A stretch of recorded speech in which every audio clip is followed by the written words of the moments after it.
Elira stumbled backward. She had lost the locket years ago in the forest before her mother died. "How did you get that?" The stranger tilted his head. "May I come in?" Every instinct screamed no, yet she unlocked the window. The moment he stepped inside, every candle in the room went out. Not flickered, died. The stranger looked young, perhaps 25, with deep-set eyes that reflected candlelight even in darkness. His boots left wet footprints on the carpet, but when Elira looked closer, the water was black. "You shouldn't be here," she whispered. "Neither should you." He placed the locket into her hand. It was ice cold. Inside was the tiny painted portrait of her mother, except the face in the portrait was no longer her mother's. It was Elira, mouth hanging open, eyes sewn shut. Elira dropped it with a scream. The stranger sighed. "It's begun earlier this time." "This time?" But he ignored the question and walked to the mirror beside her bed. "Don't look into mirrors after midnight," he said softly. "Not tonight." A slow knock echoed from inside the mirror. Elira froze. Another knock, then another. Something on the other side was trying to get out. The stranger grabbed a poker from the fireplace and smashed the mirror before she could move. Glass exploded across the room. The knocking stopped.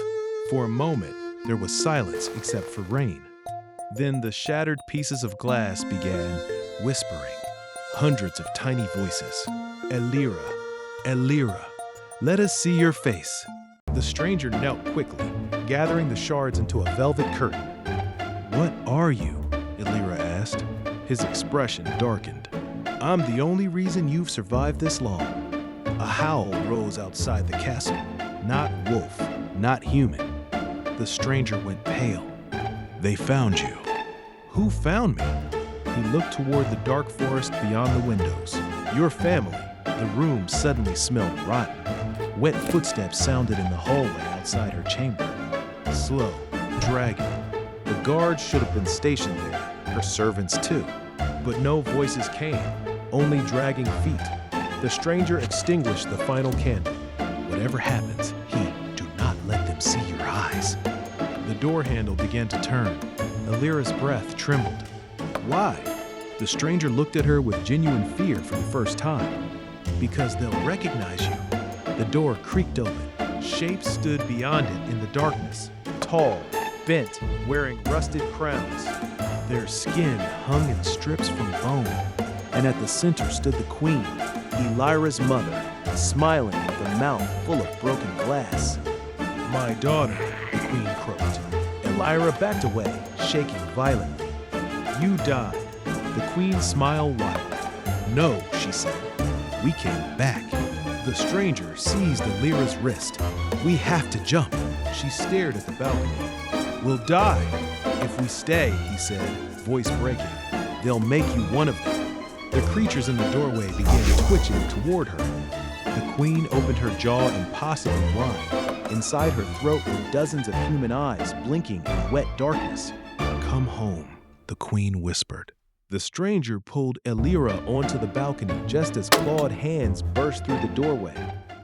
Below them waited a 20-story drop into the storm. The stranger looked at Elira sadly.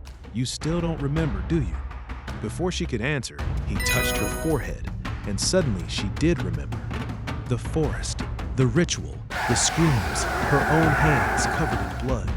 She remembered opening the gate beneath the castle, remembered letting the dead kings crawl back out of the earth, remembered killing the stranger, over and over, every time. Because every century, Princess Elira forgot what she truly was, and every century, the dead came back for their queen. The stranger stepped backward toward the edge of the balcony. "You always choose them in the end," he whispered. Something ancient woke inside Elira's chest. Behind her teeth came the taste of grave soil. The creatures crawled onto the balcony, bowing before her. The queen reached out lovingly. "My child." The stranger's eyes filled with tears. Then Elira smiled, and this time she remembered she liked the screaming.